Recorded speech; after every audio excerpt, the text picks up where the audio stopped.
What's going on, everyone? Welcome back to another episode of the Boundless Perception YouTube channel. And today we're back with our Cyno helmet. If you guys remember, we printed this with flexible filament and we had a few issues, specifically right over here and a little bit on this side. So today we're gonna try to fix that with FOMO. I have no idea if this will work, but we're gonna give it a shot. So let's hop to it.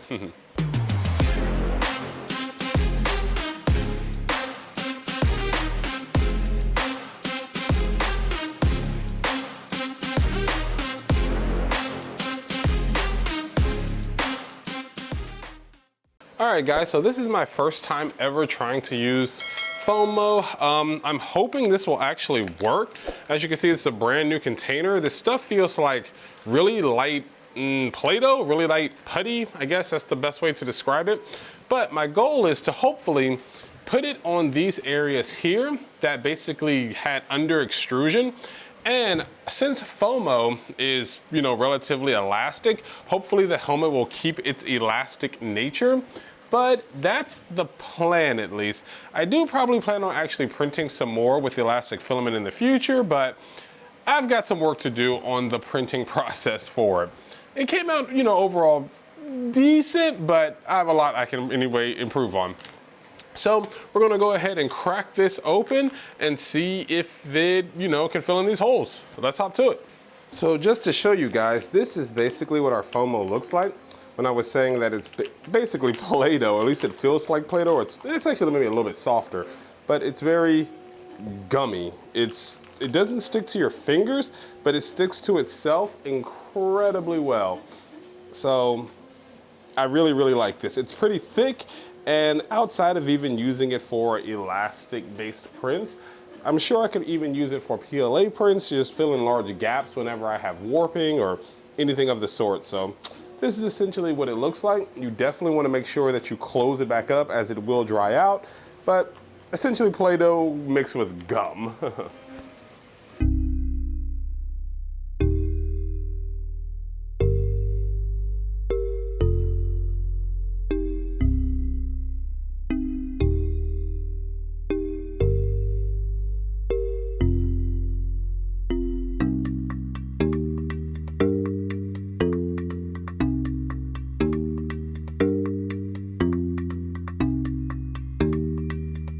All right, so after about, I don't know, say 15 minutes of working with this, this is what I have.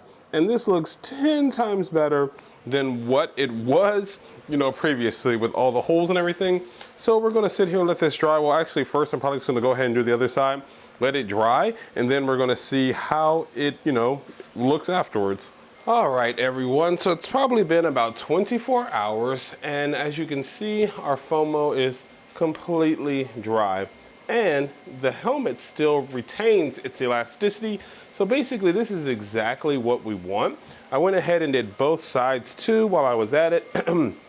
So it's basically, this is exactly how I wanted. So I would consider this test a success, and I definitely will probably be using this in the future to fix any extruding issues that I have and, filling in large gaps. All right, so there you basically have it. FOMO, again, this stuff is really good for fixing basically under extruding that was caused by, I don't know, something.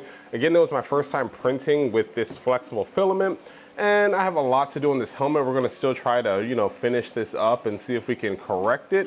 But for my first go, I did, pretty well, I think, and the FOMO test was definitely a success. As I said, again, it's still very elastic, it's completely dry. I think it actually dried somewhere around 12 hours, but just to be sure, I went ahead and waited, basically 24 total. But it looks so much better than when I first started, when it was, all string and everything. You guys showed, remember the original image. And it's just, 10 times better, and it definitely did exactly what I wanted to do. We're going to see how it works with actual finishing, like when I prime this whole thing and then try to paint it and everything. But for now, step one or stage one is definitely a success. Anyways though, hopefully this helps some of you guys if you have under extrusion issues or anything where you need to fill large gaps. I definitely recommend FOMO. I have been using Bondo, which also works very well, but I may be testing this out more as it is a lot thicker and I have a crap ton of this stuff left, and I can't just let it sit around. I need to use it for something. Anyways though, hopefully this helps some of you guys fix this issue. I know I've had this issue with other prints, especially when I first started, you know, not so much now, but had I known about this a while ago, I probably could have saved a few of my past prints. Anyways though, if this does help you guys, definitely leave a thumbs up, a comment in the comment section below, as I would greatly appreciate it, and as always, it does help the channel. And that's gonna do it for today. Until next time, stay boundless. See you all. Bye-bye.